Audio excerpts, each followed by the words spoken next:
Olá, meus caros, boa noite, mais um PME no Divã, hoje com time completo, que bom. Combinamos de falar um pouquinho sobre preços, né? Então, hoje a discussão será calorosa, eu espero. Quero lembrar você que está nos assistindo que você pode e deve mandar seus comentários. Tem o número do nosso WhatsApp, que é aqui de São Paulo, então o código é 11 e o número é 966410924, está aí na tela para você poder nos escrever. Por favor, mande um pouquinho da sua experiência, nos conte como é que você faz preço, que dificuldades, que facilidades, como é que você encara o comportamento do mercado em relação a preços, se você tem dificuldades ou não com isso, divide aqui conosco. E vou passar a palavra para o Luiz, que o Luiz estava um pouquinho antes da gente começar, já provocando o assunto. Vai lá, Luiz, encaixa aí. Então, acho que inicialmente, boa tarde para todos, né? Então, sejam bem-vindos. Então, eu estava discutindo um pouquinho, né, a questão de preço, porque é um ponto que sempre a gente analisa. Quem define preço? Né? Se é a empresa, que é claro que a empresa ela gostaria de ter o preço que ela quer, porque ela consegue dimensionar o lucro que ela quer ter. Né? Já foi assim, né? No passado eram as empresas. Né, quando o mercado não era tão competitivo, era mais fácil esse tipo de abordagem. Mas hoje, dependendo do mercado que você está, ou para a maioria das empresas, né, os próprios mortais que tem que estar no mercado muito competitivo, muitas vezes o preço que define o mercado. Então, às vezes, esse aprendizado, essa briga, né, de força, ou seja, sou eu que vou dar o tom do preço, ou é o mercado que vai me forçar a ter um preço que ele quer, como é que fica essa questão? Então acho que um ponto que a gente começou a pensar é isso, que circunstâncias permitem que a gente defina o preço e quando não dá, e a gente vai ter que se submeter ao preço ditado pelo mercado. Em que medida as pessoas compram em função do preço? Porque eu tenho a impressão, o Hector sempre conta essa experiência de ter sido vendedor, não sei se vocês sabem. Não, você foi vendedor, Hector? E ele disse, eu nunca, sempre as pessoas tinham referências de preços menores. Mas espera aí, o que você vendia? Fiquei curioso. Madeiras. Quando eu estudava na minha formação, eu trabalhava e vendia madeiras. Madeiras? E tinha essa experiência que disse Valéria. Alguém já sabia o preço quando vinha te procurar? Não, nunca eu tinha o menor preço. Sempre havia alguém que tinha preço menor. Então, me convenci de que, em realidade, não é o preço o único fator que define uma comercialização de algum produto. Né? Em realidade, quando a gente está vendendo, agora falando não de preço e sim de vendas, né? A gente se vende um pouco a si próprio. Né? A si próprio, as coisas na quais acredita, etc. E vende dimensões intangíveis, como a confiança. Você sabe muito bem disso, Vicente. Quanto custa a confiança de que meus impostos vão estar apurados adequadamente? Quanto custa a confiança de que vou poder contar com você se tivesse uma auditoria da Receita Federal? Então, mas deixa eu pegar esse assunto de confiança, porque eu tenho pensado muito nisso. Deixa eu conversar com vocês um pouco sobre essa questão da confiança. Eu acredito nessa confiança, mas eu acredito que o Luiz, quando fala, por exemplo, que o mercado tem tomado a frente na hora de definir preço e que já não é mais o vendedor que define o preço, que o mercado ele ficou um pouquinho na vanguarda em relação a essa questão. Então, hoje em dia, acho que o diálogo, em certa medida, inegavelmente é o quanto eu quero pagar e não o quanto você quer cobrar. Né? Acho que essa é uma realidade. E esse aspecto da confiança, ele que já foi muito mais pessoal do que é, hoje em dia me parece que já não é. Deixa eu dar um exemplo sobre o qual eu tenho falado com frequência, acho que já até falei com vocês, será? Que é a questão das farmácias. Quem vive aqui em São Paulo, não sei, nas cidades onde vocês estão aí nos assistindo, eu fui criado na rua da minha casa, tinha uma farmácia e era o farmacêutico, né? Existia aquela confiança daquele farmacêutico, né? Quando um de nós em casa tinha qualquer problema, minha mãe corria na farmácia para conversar com aquele farmacêutico que aconselhava, assim, até beirando os limites do que o médico faz, ele fazia, né? E era uma relação muito próxima. Era a primeira frente de saúde, né? A primeira consulta era com o farmacêutico. A AMA, o UBS, o primeiro atendimento médico que tinha era o farmacêutico que dava e tinha essa relação de confiança muito presente. Né? Esses dias, já faz algum tempo, o meu filho mais velho, Vinícius, vocês até conhecem, teve uma crise de garganta, muita tosse, muito mal-estar. Ele me ligou, eu estava aqui trabalhando, saindo daqui, parei numa dessas farmácias que agora são redes, né? Você já não encontra mais farmácia de bairro, né? E fui pedir para a pessoa, o atendente que estava lá, nem sei se é um farmacêutico ou não, uma dica a respeito de que remédio dá. Ele falou, não dou dica nenhuma. Essa prateleira aqui tem remédios para dor de garganta, para tosse, só lê as bulas aí, lê as indicações e tal. Então, mesmo essa coisa da confiança, e você vê, eu estou indo na saúde, vai, que talvez seja um marco em relação a isso, me parece que mudou em relação a essa questão. Hoje, por exemplo, e eu tenho um caso aqui, vou completar o exemplo. Nós temos um caso aqui de um cliente nosso que é um farmacêutico individual, ele tem uma unidade sozinho e tal, né? 60 anos, quem fundou foi o pai, há 60 anos tem a unidade, ele está passando por dificuldades seríssimas porque ele não consegue competir com o preço, com essas redes, escala, porque ele não tem a escala necessária para competir com o preço. E para reforçar isso, né, outro exemplo do dia a dia, vai no supermercado. As grandes redes hoje elas têm marcas próprias, e a competição dela é por preço. Em geral, os preços das marcas próprias dos supermercados são menores do que das marcas tradicionais, né? Então, há uma competição por preço e muita gente migra por isso, por uma motivação de preço. Então, e aí, retomando um pouco, né, o Porter, ele fala, dependendo do seu negócio, do seu produto, você pode competir por diferenciação, então vem a questão da Valéria, ou seja, se você tem um produto muito diferenciado, um único, serviço muito diferenciado, né? Ele oferece outras coisas, onde o preço deixa de ser, né, o principal fator de escolha, ok, mas tem muitos produtos ou segmentos, talvez a maior parte para a maioria das empresas, ela está no mercado. Quem fornece, por exemplo, para grandes empresas, para o setor automotivo, eletrônico, químico, ele tem uma parede que é a área de compras, que o cara é treinado para negociar e força a questão do preço até o limite, e eles tomam decisão baseada em preço, né, as grandes empresas. Então, hoje, boa parte do mercado, ela é muito norteada por essa questão dos preços definidos pelo mercado, e eu já vi situação que o cara fala assim, eu pago tanto, quem quer... Ele já hoje em dia tem sites de leilão inverso, né? Que o indivíduo diz, eu quero comprar isso aqui, digam os seus preços aí, eu vou comprar o menor preço. Então são mais exemplos de talvez segmentos de serviços, né?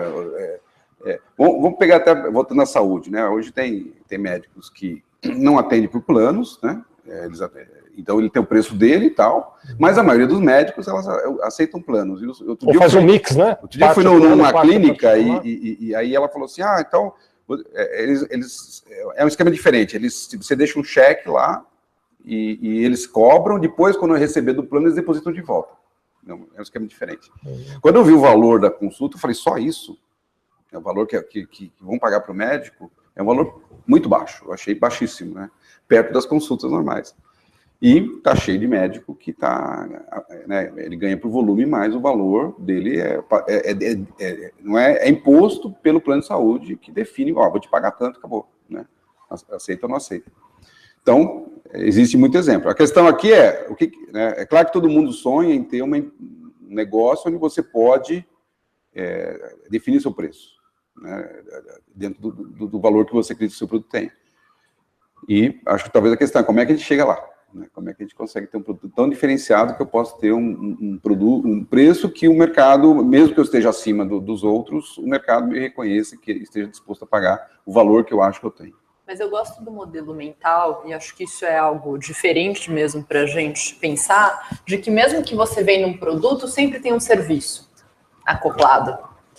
Então, mesmo que não seja uma empresa que venda essencialmente um serviço, o fato do Hector, vamos usar o exemplo dele, vender a madeira e explicar por que aquela madeira dá uma consultoria, funcionalidades, dizer, vamos visitar tal pessoa que tem esse imóvel, vamos conversar com ela e mostrar os benefícios de você não comprar um MDF da vida e ter algo maciço, e a durabilidade, quanto será que isso vai custar se a gente faz uma conta que contemple um ciclo de vida maior e assim por diante. Então, pensar que mesmo quando você vende um produto, talvez se você consegue acoplar, vamos usar consultoria, a palavra, mas uma venda técnica, a ideia você está agregando valor para aumentar. Que você realmente mostra o sentido de comprar determinada coisa ou não, é uma maneira de você, acho que, ampliar a sua concepção sobre preço e sobre valor, né? Eu lembro de um exemplo que eu usei, que eu aprendi na GV mesmo, foi um caso que a gente estudou, célebre, que eu falei na primeira edição do PME no Divã, que é o Sem Parar. Se a gente pensa quanto custa o sujeito lá cobrando pedágio e que o Sem Parar a gente opta por conta da conveniência que nos é oferecida em pagar mais, sendo que o custo da operação, sem dúvida, é menor. Claro. É um recurso tecnológico. Eles deviam te dar um desconto para usar o Sem Parar e não cobrar alguma coisa. Luxo, não é aquela equação de quanto me custa, mais a minha margem, porque senão seria menos. E eles se dão ao luxo de cobrar mais e você opta por isso vale até no esquema maior é ingressos, né? Hoje em dia, as empresas que fazem operação de ingressos, elas cobram 20% por ingresso. É uma fortuna. É uma fortuna. Eu também, tudo bem, você vai numa coisa que custa 20 reais. Você compra, né? Você compra. Eu acabo comprando para não ter que pegar, para não perder a sessão e não pegar fila. Não, e quanto custa uma tarde minha para ir até o Teatro Alfa, ficar Pois na fila, passar por aquilo tudo, né? Agora, quando você pega um show que custa mas eu compro... 800 reais e vai comprar 5 ingressos, já vê o custo. Né? O custo mais um ingresso, né? Para cada 5, independente do valor, cada 5 ingressos. De muito mau gosto, eu acho abusivo. É abusivo. Absurdo, acho não fundamentado, mas eles conseguem que eu compre. Eu acho que isso tem a ver, então, com conseguir se colocar, né? Porque eu fico... Um exemplo diferente desse, mas que outro dia eu estava lendo, e até fazer a promessa para a gente entregar antes de ir embora, eu queria falar um pouquinho sobre o critério técnico de formação de preço, dar umas dicas aqui no final das contas, mas para falar, independente de preço, falar um pouquinho de valor, que eu acho que é mais importante, até essa questão do valor do que do preço, Sim. né? Um assunto que eu tenho estudado e recentemente li bastante é a questão da Nespresso. Acho que vocês estão aí, mas não precisa ser a Nespresso, tem a Dolce Gusto, tem outras cápsulas de máquinas com cápsulas de café, né? Se você pegar a quantidade de café que tem numa daquelas cápsulas pequenininhas da Nespresso e pesar, eu não sei dizer quanto tem, o estudo lá é explicado. Poucas gramas. E aí você transformar aquilo no quilo, é o preço do café mais caro que você já pagou na sua vida, do quilo do café. Né? Mas eles conseguem dar uma roupagem, e acho que é um pouco disso que você está falando, né? A roupagem que o Sem Parar deu para isso, a roupagem que os bancos, porque os bancos fizeram isso também, né? Hoje eu sou caixa de banco, você é caixa de banco, todos nós aqui somos caixa de bancos e pagamos para ser caixa de banco, né?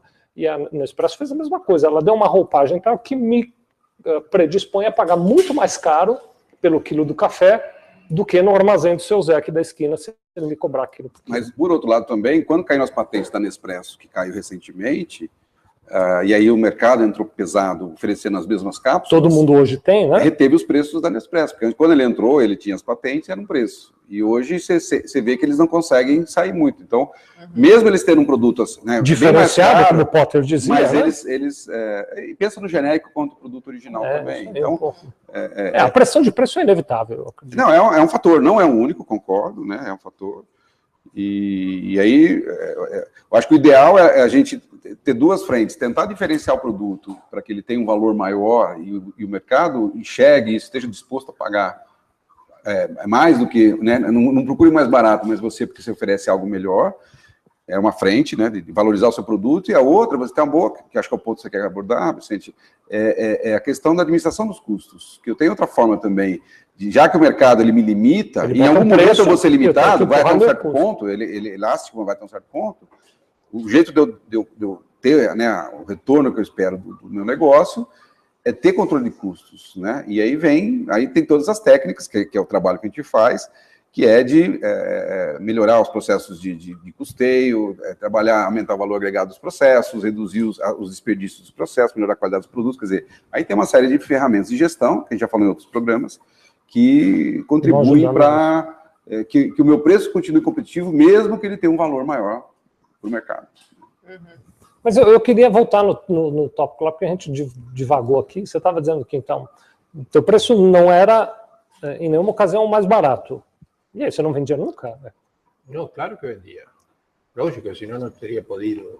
E atualmente vendo, não é, Vicente? O meu trabalho de consultoria talvez seja mais difícil que vender madeira. Mais ainda, é verdade. Porque... Como é que você contorna essa coisa? Esta é uma questão difícil, é uma coisa importante, tem a ver com um fator que vocês estão falando frequentemente, me parece que o que define, no caso da consultoria, tem a ver com o valor.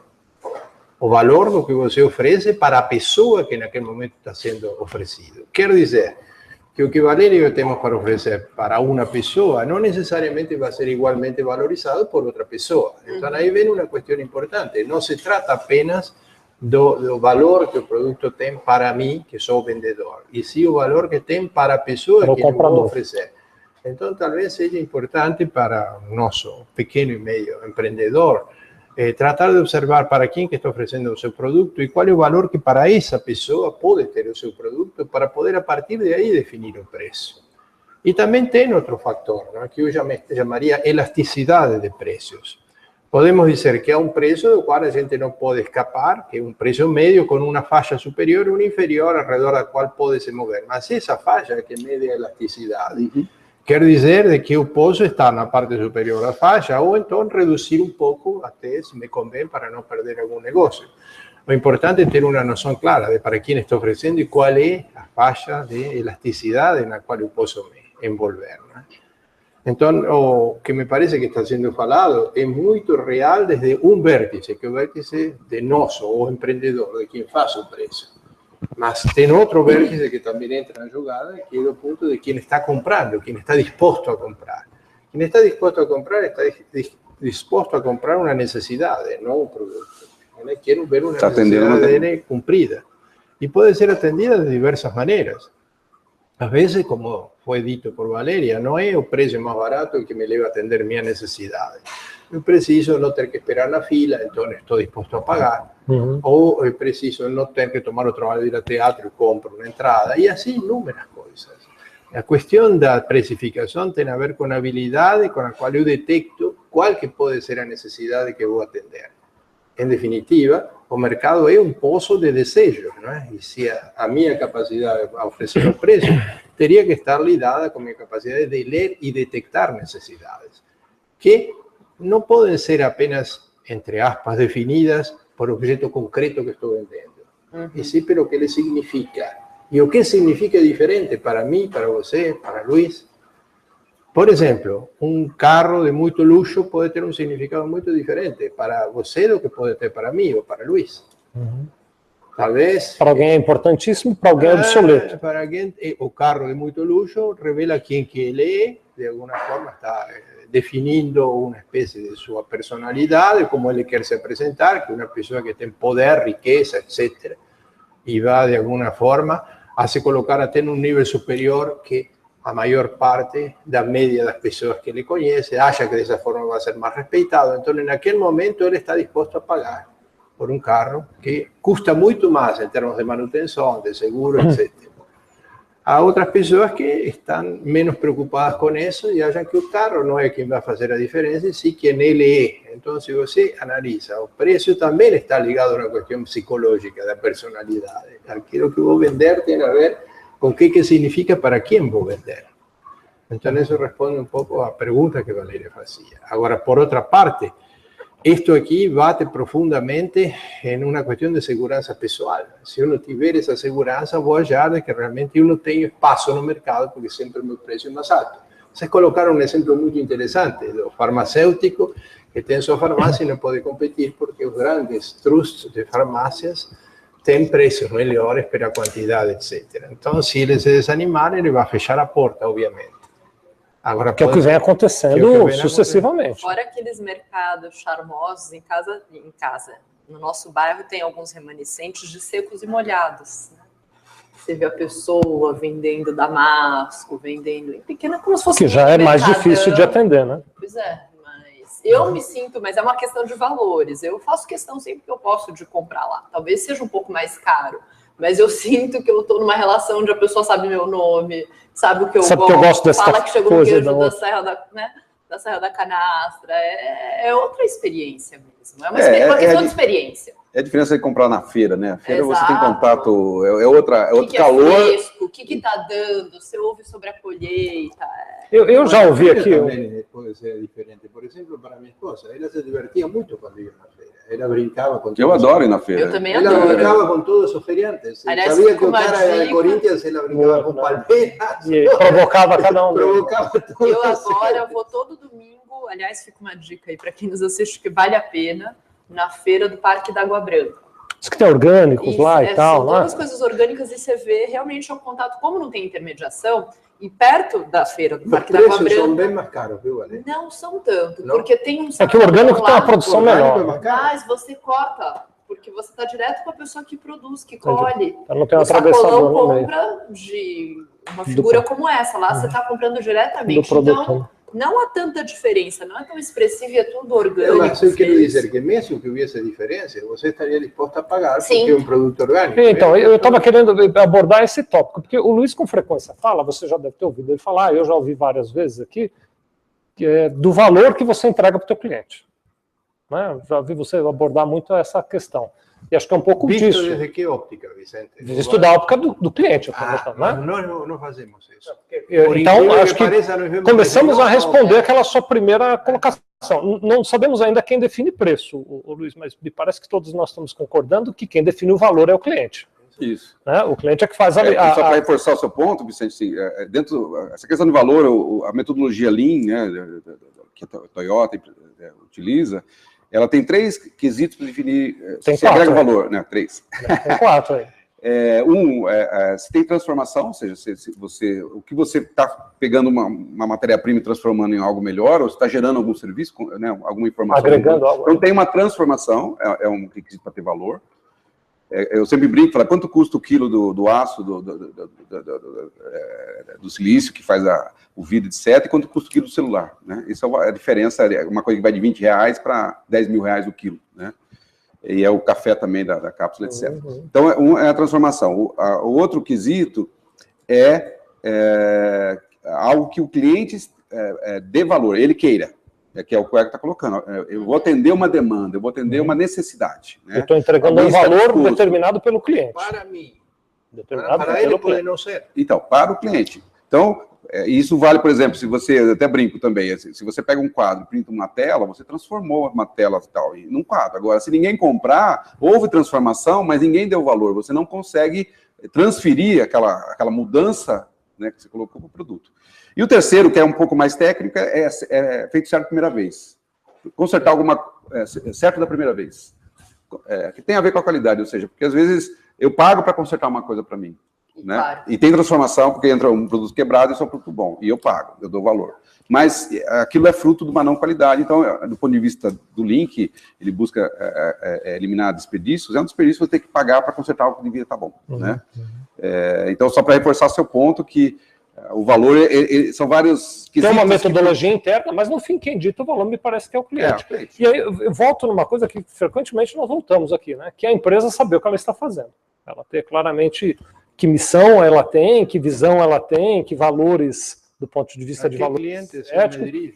Pois é, essa semana, Hector, eu falei dele aqui um pouquinho antes, vou mandar um abraço grande para o Fábio Ricota. O Fábio Ricota, ele trabalha muito com esses conceitos, eu tive com ele essa semana, e ele me deu grandes dicas, aprendi muito com o Fábio Ricota, e até eu convidei para vir participar um dia aqui do PME no Divã, estava dividindo com os colegas aqui do convite, né?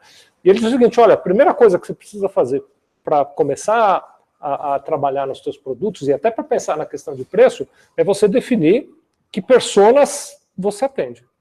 Então, você criar personas, ele diz, não, cria o cara que até põe um rostinho lá, dá um nome para essa persona, e diz, olha, então, por exemplo, vou criar uma persona aqui em cima do que nós estávamos conversando, Hector, um pouquinho, talvez do que a Valéria estava conversando, né? Ah, essa persona, ela acredita que um carro de luxo é importante para o status dela, e, consequentemente, ela acredita, talvez, que um relógio de alto valor também é importante, e você começa a definir quem é essa persona, e aí você entende que valor ela dá para o teu produto. Exatamente. E ao do outro lado você coloca uma persona diferente, que não tem essas mesmas características, bom, para esta outra persona, aquilo tem um valor diferente. Para o mercado em geral, talvez, para grande parte dos itens, as pessoas usam preço como um determinante. Mas existe mercado para atividades onde o preço não é tão determinante, como, por exemplo, alguém que está disposto a cuidar da sua saúde e, portanto, vai comprar um produto orgânico para não ingerir o agrotóxico. Né? E tem fenômenos muito interessantes. A gente trabalhou já faz um tempo também com uma empresa familiar que era uma clínica médica em pleno Brás, voltada para pessoas muito humildes. Então era saúde de alto nível a um preço acessível. Esse era o lema e também era muito barato. Aliás, tem muitas clínicas assim agora, né? Era tão interessante porque eles diziam um dos apelos que mais aparece é dessas pessoas fazerem limpeza de pele, tratamentos estéticos. Então, e era curioso. Coisas que parecem supérfluas, mas que para essas pessoas são importantes, não é? E que, claro, mostra até um próprio estereótipo e preconceito equivocado nosso a respeito desse universo. Porque a gente também rotula, né? Exatamente, mas era interessante como a gente não conhece o outro. Isso também é uma máxima da psicologia. Mal a gente se conhece a nós mesmos, mas saber dessa ignorância... Que dirá adivinhar o outro, né? Eu estava, há tempos atrás, eu também estava estudando fora, e foi uma pessoa da Unilever falar. de como eles faziam para tentar realmente fazer o que o Fábio Ricota sugeriu, de criar um olhar sensível sobre quem é o nosso cliente ou quem é o nosso potencial de cliente. E aí eles foram para uma série de países árabes e falaram que curioso, a gente parte de um pressuposto que as mulheres, em alguns desses países, estão com os cabelos cobertos e a gente não pensa num shampoo e num produto de cabelo para elas. E elas parecem que são altamente vaidosas, muito, né? E quando elas estão entre elas, tem todo, inclusive tem aquele banho turco, não sei se já tiveram a oportunidade de fazer, bem interessante, eu fiz também, mas é um ritual entre mulheres que elas estão lá, com o cabelo às mostras. Quando eu fiz o banho turco, não tinha nenhuma mulher. Eu fiz, mas não tinha, só tinha homens. Então só as mulheres com elas. Eu acho que eu fui na sala errada. Você foi no lugar errado. Me dá o endereço depois de onde você foi. Eu fiz em Marrocos, mas eu no lugar errado. No lugar errado. Não sei se você gostaria, porque era bem, digamos que, selvagem, bem autóctone, sujo e tal, mas foi bem interessante chegar lá e ver, mas era um ambiente bem rústico. Mas, enfim, eles criaram e perceberam o quanto a gente parte de um olhar que sempre leva em conta os nossos referenciais ocidentais, brancos, e que a gente... Aquilo que chama preconceito. Certamente a gente perde, exatamente, oportunidades, e a gente não consegue observar. Então, também, e nos dois lados, né? Eu volto a dizer uma coisa que eu defendo com muita veemência, que a gente também tem empresas com diversidade, nos aumenta a capacidade, o espectro de captar que mundo é esse que está ao nosso redor. E vou dar um outro exemplo simples que eu estava lendo de alguém que foi estudar nas periferias e que captou que jovens se reuniam para fazer o skate e vender o energético em garrafa PET. Então, ao invés de ter o Red Bull, que é garrafinhas menores, caríssimo, então também é outra lógica de pensar como que a gente barateia algo que é premium ou que é mais caro e criar soluções híbridas. Quer dizer, então se proporciona para essas pessoas a chance de tomar um energético, de ficar alto de um jeito acessível, porque está numa garrafa PET. Eu lembrei de um exemplo também, eu gosto muito de padaria, né? Minha esposa fala que eu na padaria eu preço criança em loja de doce. Né? Aliás, só fazer uma marca aqui, é um dos comércios que mais mudou nos últimos 15 anos. Colocar esse ponto. Né? Reinventaram a padaria, não é mais. É outro conceito. Como a farmácia já não é mais a farmácia. Eu acho que a farmácia ela regrediu, porque ela perdeu o calor, ficou mais impessoal. Mas ela vende. E a padaria. Tem uma infinidade de coisas lá dentro da farmácia. Um supermercado. Ela compete com o supermercado. Você compra doce, compra refrigerante, compra só não tem cigarro, né? Eu sinto que a padaria, você encontra no meu bairro, tem muitas padarias, então tem aquelas antigas, né? Aquele jeito normal deles serem. Mas, eu vou falar de uma padaria em particular que eu tenho lá perto de casa, que eu até evito entrar lá, porque eu entro e já começo. O senhor quer experimentar isso aqui? E eles têm uma variedade de coisas, né? Tem que compartilhar, dá o serviço aí para o pessoal. Chama Primícia, ali na Coronel Diogo, em Vila Mariana.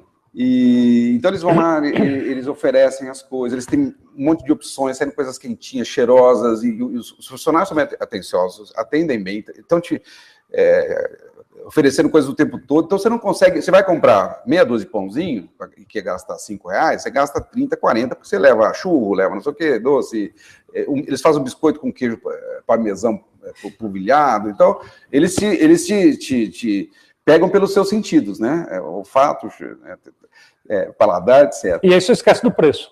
Aí você esquece do preço. Você vai, não, tá bom, vou levar. Quando você vai passar no caixa... Aí você lembra do preço, né? Aí você fala, nossa, eu vim, né, esse pãozinho é caro, né? Porque...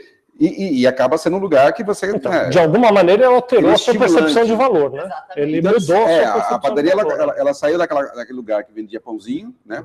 E leite, essas coisas, e é um lugar que vende milhões de coisas diferentes e te estimula a consumir porque eles fazem coisas diferenciadas. Então, a padaria de bairro ela é um exemplo de como você pode reinventar o seu negócio e agregar valor e agregar, né, percepções, né, do cliente para que ele seja mais fiel e até consuma mais do que ele estava querendo porque ele está sendo incentivado. Muitos de nossos ouvintes devem ser empreendedores de área de serviços. Muitos deles, provavelmente. E na área de serviços... Escreve para a gente dizendo em que área você empreende. Na área de serviços que nós também fazemos, é diferente alguma coisa no concreto, não há tanta concretude como pode ser vender um objeto. Não é? Aí você... Por exemplo, essa experiência da padaria, né? Experimenta aqui uma coisa, tá? No serviço é um pouquinho mais difícil, né?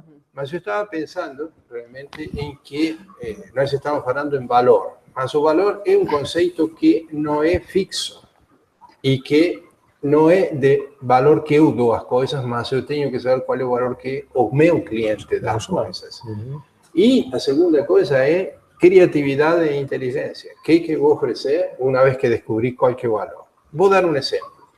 Às vezes eu vou a algum supermercado e no supermercado você se encontra com um monte de opções e quer perguntar algo, não encontra, e não encontra ninguém que te possa orientar, porque eles poupam, então você fica sozinho, perdido naquela selva de produtos. Eu fico raivoso, às vezes fico um tempo perdido danado.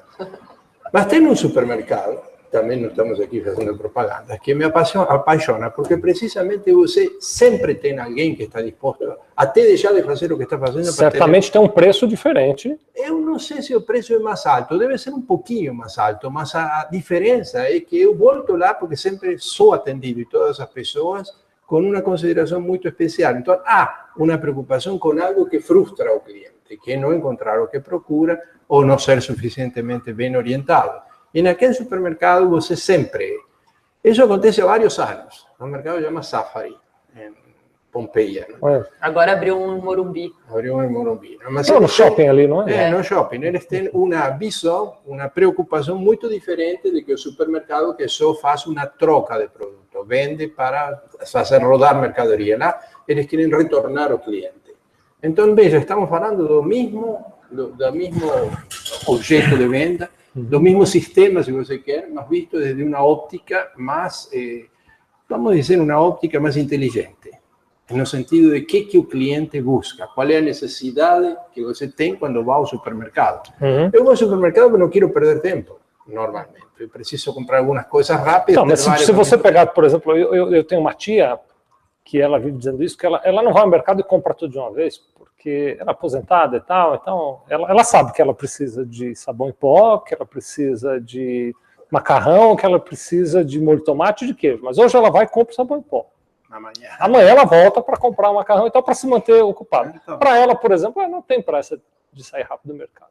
Né? Depende da demanda. Mas o que está comentando, né, na linguagem do pessoal de marketing, é a experiência de compra. Né? Hoje, o que muitas empresas que vendem esses produtos que são, né, físicos, etc., eles tentam adicionar uma experiência de você estar comprando e experimentando as coisas no local, que agrega uma percepção e um valor muito além do produto. Exato. E do valor que você está pagando. Eu queria fazer uma amarração aqui para ver se eu entendi bem, e se vocês entenderam bem, me ajudem aí também. Mas o que nós estamos dizendo é o seguinte, é que o preço ele tem essa elasticidade que você colocou, e que eu posso, dentro dessa elasticidade, navegar com alguma liberdade. É o caminho, me parece. Mas que, ao mesmo tempo, eu preciso ter uma proposta de negócio que defina muito claramente que tipo de público eu quero atender. Porque, por exemplo, eu não posso... Melhor, que tipo de necessidade eu quero atender.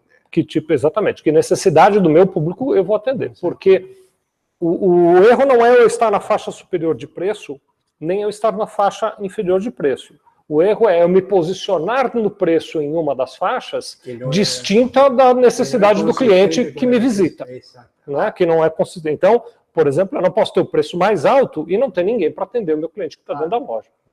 E também não consigo manter, porque é uma questão de custo, ter o preço mais baixo e manter uma baita equipe, uma superestrutura de atendimento, super treinada, porque aí o preço não compete.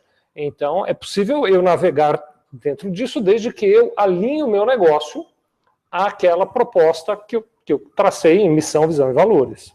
Sim. É isso aí. Acho que a gente conversou na última apresentação sobre o seu plano de negócios, né, o seu modelo de negócio, qual é o meu público-alvo, o que eu estou entregando de valor, que posicionamento eu quero ter, e aí, com isso claro, porque tem gente que se posiciona com preço mesmo, então ele vai buscar tudo que ele puder fazer para baixar o preço e vender mais barato, ele vai fazer. O posicionamento dele faz sentido. Ok, então ele está abaixo e ele estrutura os seus custos e posiciona e ele já avisa. Aqui, né, mesmo pegando supermercados, essas grandes redes que vendem no atacado, você tem que comprar lá uma caixa com 10, 20... Eu tenho até uma dificuldade com isso. Você vai pagar, você pode comprar um, lá você tem que levar 10. Só precisa morar numa casa que tem um armazenete, né? Para Então, você guardar tudo. Mas ele está bem claro para o dele. Quem não quer isso, quer comprar bolso ou morar em apartamento pequeno, lá não é lugar. Então, e se eu quero ter uma experiência de compra, como o Hector comentou, de ter um lugar com música, com iluminação, que é bonito, tem flores, tem não sei o quê, tem experiência a gente para atender, para degustação, tem curso, tem palestra e tal, você pode ter um valor, um preço maior que o mercado, porque você está oferecendo um conjunto de coisas diferente. Né? Eu queria só dar uma navegada aqui no que a gente tem de mensagem aqui, que já tivemos algumas, mas só para antes de entrar aqui, e o meu comportamento como consumidor muda também, né? Hoje talvez eu queira ir num lugar mais rápido, amanhã num lugar mais lento, e assim por diante. Tá bom, vamos lá. Pessoas diferentes em diferentes momentos, em diferentes lugares. Claro, claro. Eu acho que o importante é a empresa definir a sua posição. Quero agradecer a mensagem da Viviane. A Viviane fez uma pergunta muito técnica aqui, eu já respondi para ela, e era uma pergunta técnica que não tinha a ver com preço. Então, tomei a liberdade de responder aqui pelo WhatsApp diretamente para ela. Obrigado, Viviane, pela mensagem. Tem uma mensagem de uma pessoa que não deu o nome, não precisa se não quiser, que trabalha com desenvolvimento de aplicativos. Eu perguntei, né? Me diz aí o que você faz. Então, por exemplo, essa pessoa trabalha com desenvolvimento de aplicativos, que, aliás, é uma coisa fantástica. Talvez há 5 anos atrás ninguém pensasse nisso, né? Não era um negócio que existia há 5 anos atrás, talvez, né? Um dia desse a gente precisa falar sobre essas mudanças. Tem uma outra mensagem aqui de uma pessoa que se identificou, o nome dele é Diogo, Diogo Lupinassi, que está dizendo que está acompanhando esse incrível debate pelo YouTube. Obrigado, Diogo, pelo carinho. Eu tenho um crematório de animais e não tenho nenhum concorrente legal. Meu concorrente é o enterro indevido. É verdade, né? Nem sei como se faz, né? Não tem cemitério de animais. Ou o lixo, acredite, pessoas jogam seus filhos de 4 patas no lixo. Deve ter mesmo, Diogo, muita barbaridade. Pego os meus clientes pela questão da sustentabilidade e pelo coração, é claro. Porém, acredito que meu preço ainda é abaixo do razoável. O que fazer? E ele não tem concorrentes, segundo ele? Segundo ele, não tem. Eu acho que. Como ele balizou, seria interessante. Eu estou achando que ele está falando em termos de abaixo do razoável em preços, eu não sei. Talvez, Diogo, vou usar, se vocês concordarem, a sua desculpa. Nós ficamos aqui até agora num debate filosófico de preço. Eu queria, assim, nesse finzinho, engatar um pouquinho de técnica em relação ao preço e tal, né? E aí, Diogo, talvez com essa técnica você consiga responder um pouco mais essa questão. Primeiro, para partilhar com você, Diogo, com quem está nos assistindo, uma apresentação que a gente preparou aqui e que você vai poder depois se aprofundar mais nela, nesse endereço que está aí da tela que o Vitor colocou. Obrigado, Vitor. sevilha.com.br/FPPM. Aí você deve estar perguntando por que FPPM, né? É formação de preço para produtos e mercadorias. Então, sevilha.com.br/FPPM, formação de preço para produtos e mercadorias. Embora a tua área seja de serviço, Diogo, mas muitas das regras que você vai encontrar lá servem para isso. Me ajuda, todos vocês aí, Luiz também, né? Mas, em geral, tem 2 maneiras de você formar preço, né? Uma maneira é você acumular custos e depois definir preço em cima dessa acumulação de custos. Isso então, se chama markup. Markup. Eu vou lá pegando cada um dos custos que eu tenho com o meu processo, no final eu tenho um custo total do processo, acrescento daquilo uma margem, um markup, tenho o meu preço final. Essa metodologia, ela funciona muito bem naquelas situações do começo da nossa conversa, Luiz, em que eu determino o preço. Né? Meus custos, quero ver meu lucro. Então, parece que não sei se é o caso dele ou não, mas assim, se eu tenho o poder de determinar o preço, eu posso simplesmente somar meus custos e o que der no fim, boto a minha margem e vendo pelo aquele preço e acabou, vai funcionar muito bem. Agora, existe uma outra metodologia de formação de preço, que é, na verdade, essa formação que leva em conta o que o mercado está disposto a pagar. Se você for ouvir o mercado, Diogo, me ajudem vocês aqui, se vocês concordam com isso ou não, o mercado sempre está disposto a pagar menos. Sempre está disposto a pagar menos. Ele quer o mesmo valor entregue por menos preço. Qualquer pesquisa de satisfação de preço vai vir reclamação. Não, eu gostaria de pagar menos, eu gostaria de pagar menos, eu gostaria de pagar menos. Então, você quando diz que o seu preço ainda é baixo, abaixo do razoável, eu não sei, talvez você esteja... Preciso ser cuidadoso com isso que eu vou dizer, mas ouvindo demais o cliente que diz que quer pagar menos, ele sempre vai dizer, quero pagar menos. Talvez o mercado, só para complementar... Ajuda aí, por favor. Eu já usei esse serviço, porque tinha um gato que a gente teve que... Ficou velhinho, aquela coisa, chega uma hora que tem que sacrificar, né?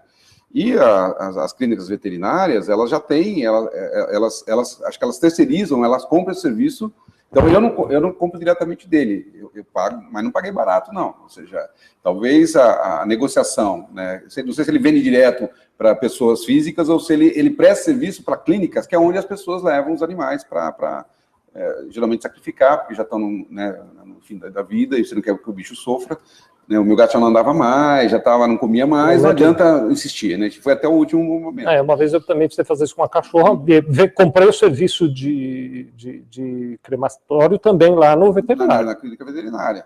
Então, talvez por ele ser um fornecedor de um outro negócio, ele está um pouco... cai naquela questão da forçação de preço de quem... Porque a clínica quer pagar menos para ter uma margem maior para vender, para mim, para você, para quem for. Né? Talvez ele pode até buscar uma diferenciação e vender esse serviço diretamente... Buscar o público consumidor final, não sei. Seria com algum veterinário. Mas, enfim, tem essas duas metodologias. Entra lá, o Vitor, põe de novo aí, sevilha.com.br/FPPM, dá uma lida no material, que tem um pouco de conteúdo técnico. Eu estava outro dia desses no mercado, inclusive no Zafari, coincidência, e fiz a curva assim de uma gôndola para outra, e na curva tinha um tubinho, uma garrafinha desse tamanho aqui, assim, de amaciante de roupa. E eu sou do tempo em que o amaciante de roupa era um negócio que precisavam 2 para carregar, né? Eram umas garrafas enormes e tal. E agora eles dizem que aquilo é concentrado e etc. Né? Eu estou contando isso só para você ter talvez de alguma maneira você pensar aí. Eu não fui analisar, não sei, mas para mim tem alguma coisa a ver com custo e com preço aquilo ali. Né? A embalagem é menor, diminui o custo de produção, diminui o custo de transporte, diminui o peso. Você concentra, acaba ganhando, não é só o apelo da coisa ser concentrada, não. De alguma maneira, eles conseguiram reduzir preço e margem deve ter ficado proporcional ou aumentou, eventualmente até aumentou a margem. Acho que o Luiz está dando a dica aqui, Diogo, de você fazer uma coisa parecida, né? Eventualmente procurar uma maneira de chegar direto no consumidor final, na persona final que compra teu produto. Acho que é algo para você considerar. Tem mais aqui, mais comentários aqui, por exemplo, do Altair, que está sempre conosco. Obrigado, viu, Altair? Ele disse que eu estou muito assanhado hoje. Não sei de onde você tirou. Você está assistindo Ele tomou café, muito café. Mas por quê? Acho que porque eu queria tomar o banho turco, e eu tomei com os homens, e eu devia ter tomado em outro lugar. O banho é da onde? Eu acho que é essa a história.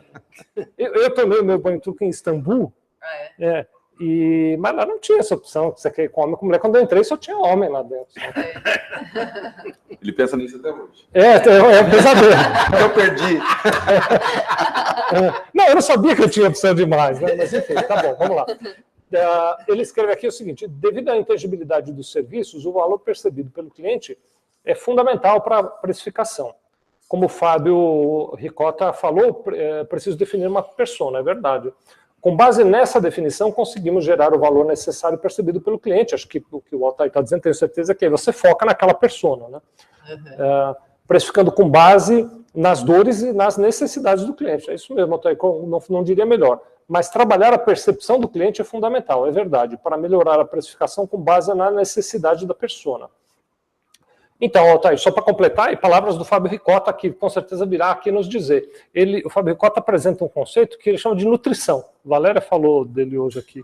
O conceito de nutrição é o conceito no qual você vai, quando você estava dizendo, não, eu pego a madeira, mas vamos olhar um outro cliente que já usou essa madeira, vamos pensar em outras aplicações. Você, na verdade, está nutrindo o cliente de informações e despertando nele necessidades que ele não sabia claramente que ele tinha, e ele aumenta a percepção de valor a partir desse processo de nutrição, que eu acho que é muito interessante. Obrigado, Altair. Tem mais mensagens. Pensemos em uma commodity, por exemplo, a gasolina. Gasolina. É uma commodity extremamente inflexível, porque os preços estão mais ou menos determinados. No entanto, há alguns postos que, cobrando mais caros, têm mais clientes. Ou seja, adquire uma maior confiança. Então, eles estão vendendo uma commodity, mas tem categoria para atender o seu cliente. Acho que eles tiram vantagem do medo de comprar um combustível adulterado. Oferecem lavagem. Um café, uma lavagem, um sorriso, às vezes. A qualidade dos atendentes. Tudo isso faz uma diferença. A limpeza, a iluminação do ambiente, é verdade. A conveniência. Essa experiência de compra, isso, né, Luiz? Você chamou? Ela tem uma série de aspectos que, no fim, influenciam a percepção de valor e a margem de preço que eu estou disposto a pagar. É o jeito que você sai de escapar do seu inferno competitivo, que é quando você tem um produto muito igual e o mercado ele precisa enxergar de alguma coisa. Então, para você escapar disso, você tem que criar essa experiência de compra e agregar alguma... No nos esqueçamos, Luis, que nós estamos tratando com pessoas que são responsáveis por pequenas e médias empresas. É diferente de uma enorme companhia que, por exemplo, quer fazer o cálculo de precificação de detergentes, que é para um público universal. Não, mas eu quero dizer, o cara da padaria, atender um pouco melhor, pintar a fachada. O que eu vejo muito por aí, por exemplo, às vezes eu vou para casa, você vê aqueles vários botequins, né? Você vai parando um por um, né? Já conheço todos. E aí você vê, tem aqueles que são... Luiz, ou não. Assim, desculpa te interromper, mas essa clínica médica que a gente trabalhou, eles fizeram uma reforma e eles falaram que a gente perdeu o cliente. Porque as pessoas passaram a ter medo. Agora ficou mais caro. Ficou muito chique. Então, depende. A gente tem que conhecer. Mas deixa eu pegar o exemplo do botequim, só para te cortar. Eu não sei, né? Tá. Quanto custa. Pelo menos vou dizer que eu não sei quanto custa um copo de pinga. Eu não sei quanto custa, né? Eu sei, mas não vou dizer. Eu só tomo rabo de galo. Né? Então. Eu não sei quanto, mas, de repente, o copo de pinga no botequim, na padaria, é o mesmo preço. Mas para o sujeito que quer pagar pouco, ele não vai na padaria porque ele acha que é mais caro. É isso que você está dizendo um pouquinho, não, talvez, e tem uma coisa de se sentir confortável no boteco. Tem isso mesmo. Então, não, mas eu quero dizer que é a questão dos detalhes, né? Na qual você se sente bem. Vamos pegar a limpeza. Às vezes você vai num lugar que não está limpo e só a limpeza, sem querer, depende, já depende. Então, você está usando a ideia de uma persona, né? Talvez isso. tenha a persona que valoriza o contrário, será? Exato. O preço contribui a configurar o que Valeria chamou experiência. É uma experiência de compra, uma experiência de transação. A experiência de compra foi o Luiz, fomos nós. Bom, o que foi chamado de experiência de compra, o preço é um dos componentes dessa experiência, mas há outros mais.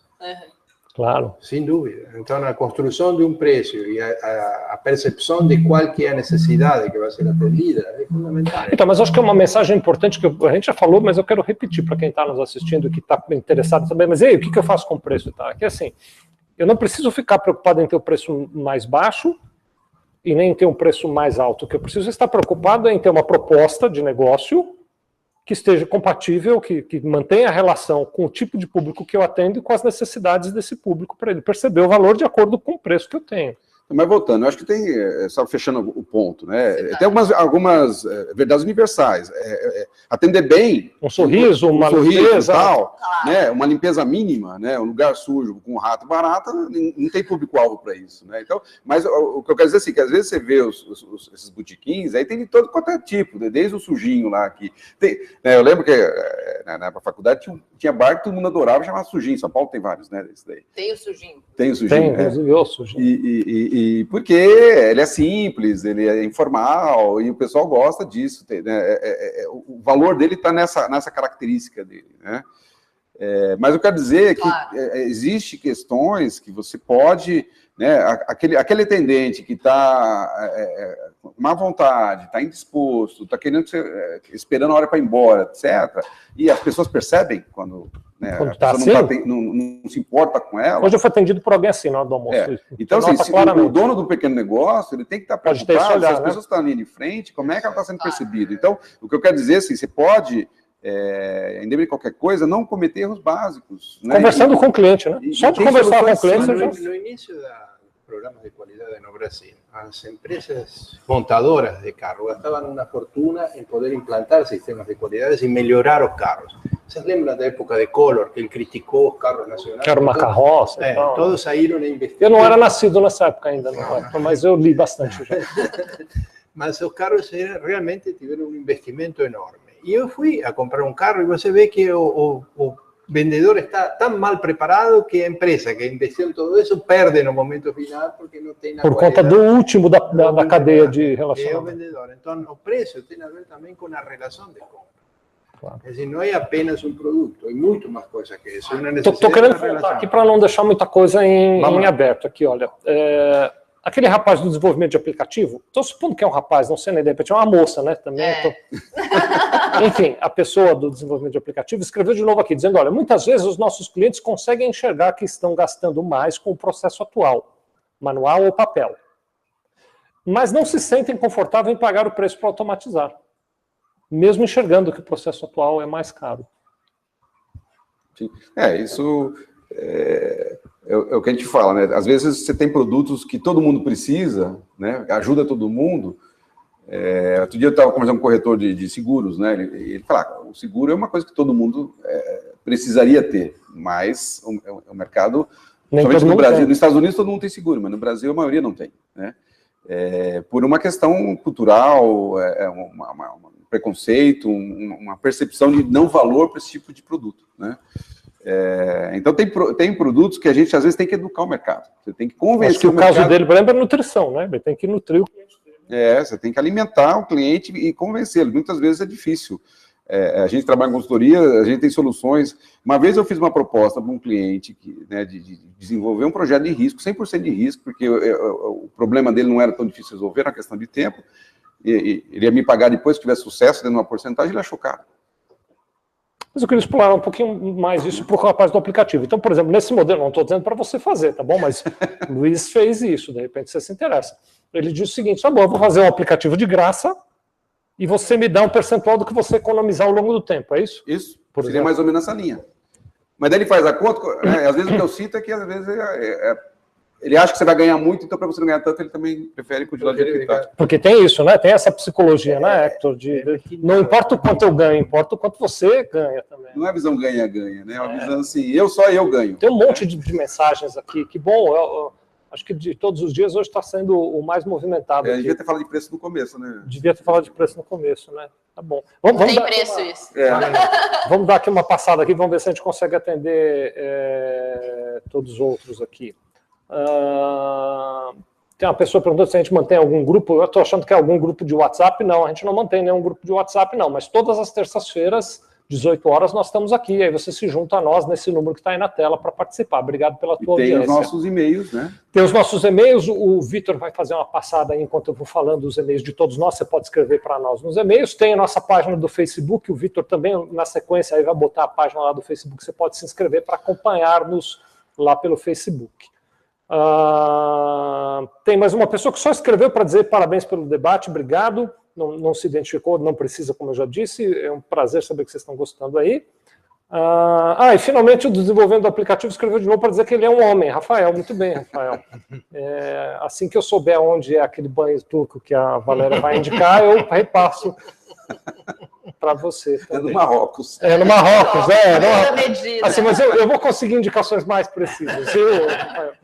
Depois tem um na Síria também? Não vamos. Dependendo.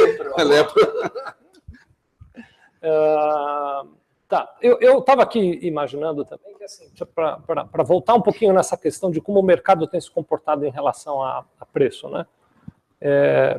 A questão dos carros, você falou da Toyota, você falou um pouquinho do carro de luxo e tal, etc., né? Há não muito tempo atrás, esses carros, marcas como, por exemplo, Mercedes-Benz, BMW, Audi, eles tinham um conjunto de serviços, de itens de segurança, de tecnologia, que nenhuma outra marca tinha.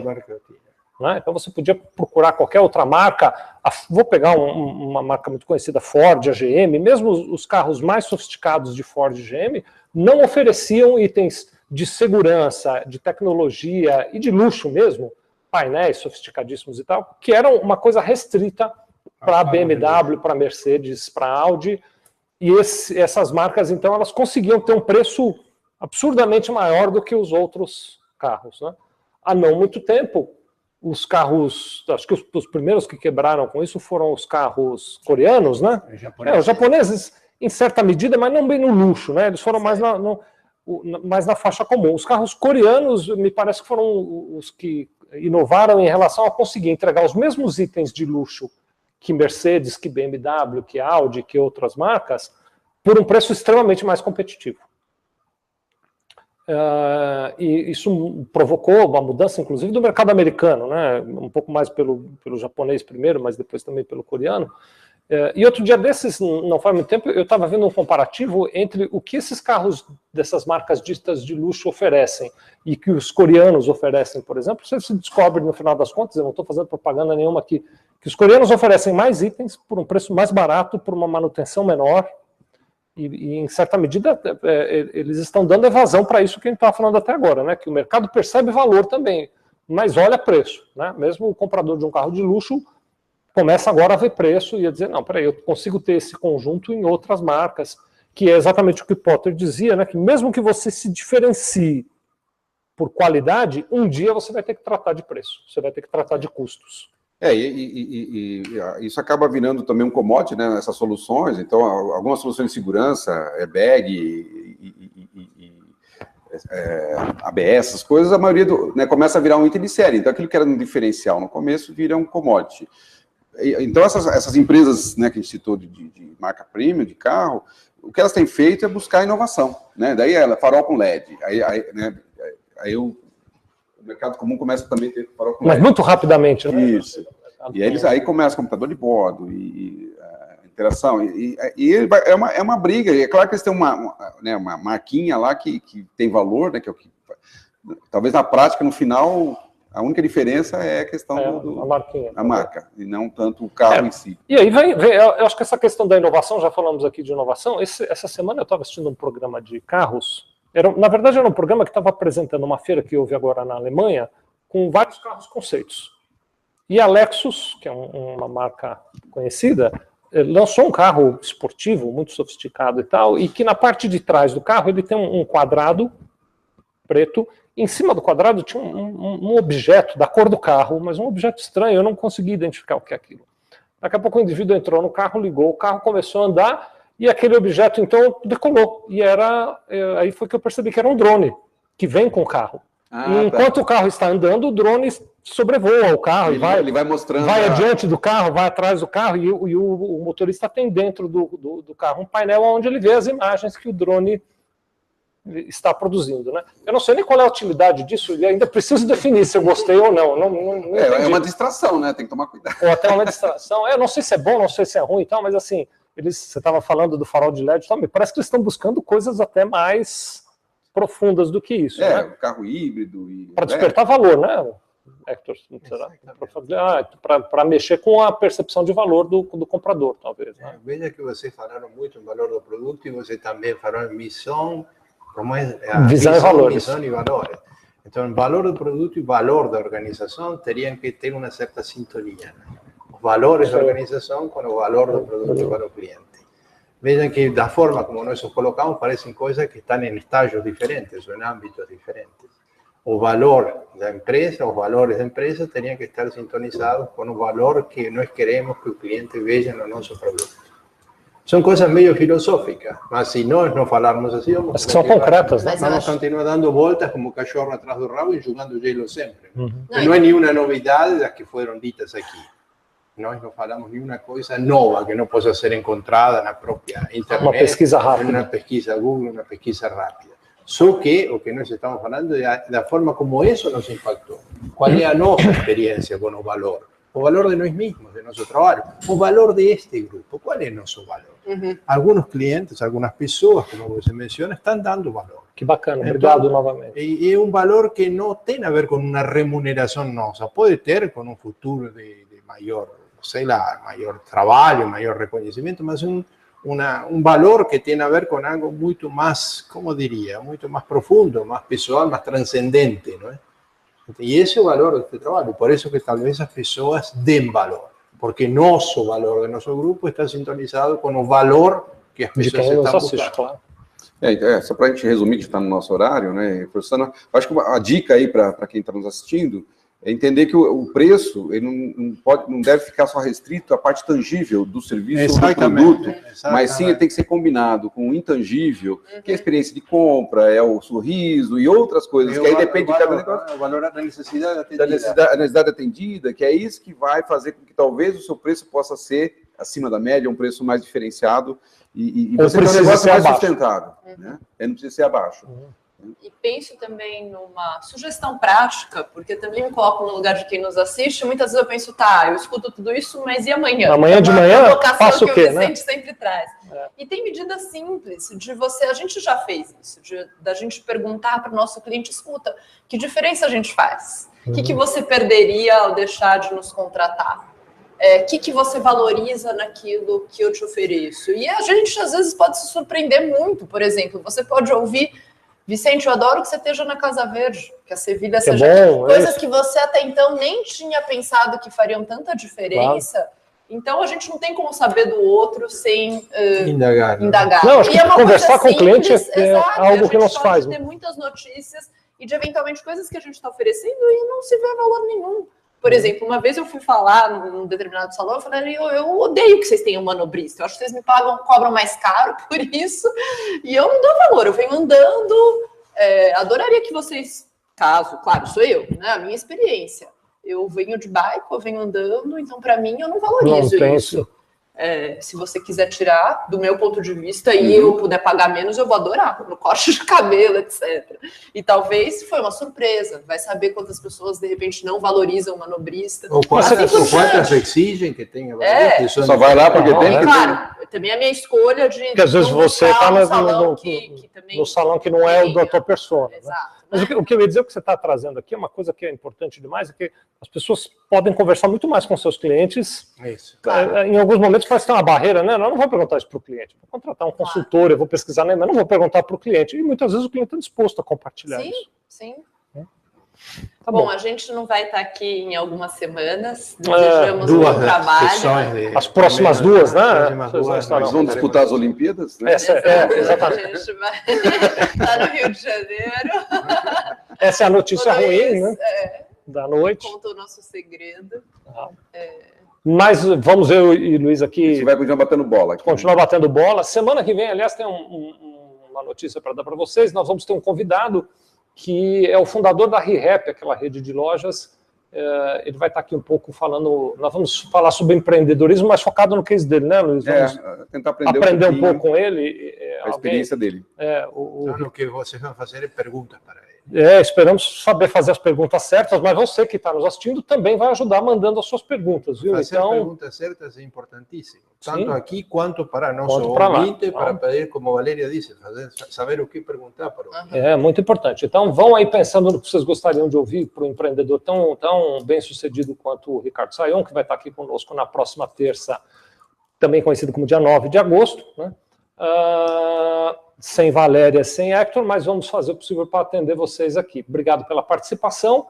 Você já viu aí os nossos e-mails, mandem as suas mensagens. Semana que vem estamos aqui de novo. Boa noite. Um abraço. Boa noite. Tchau.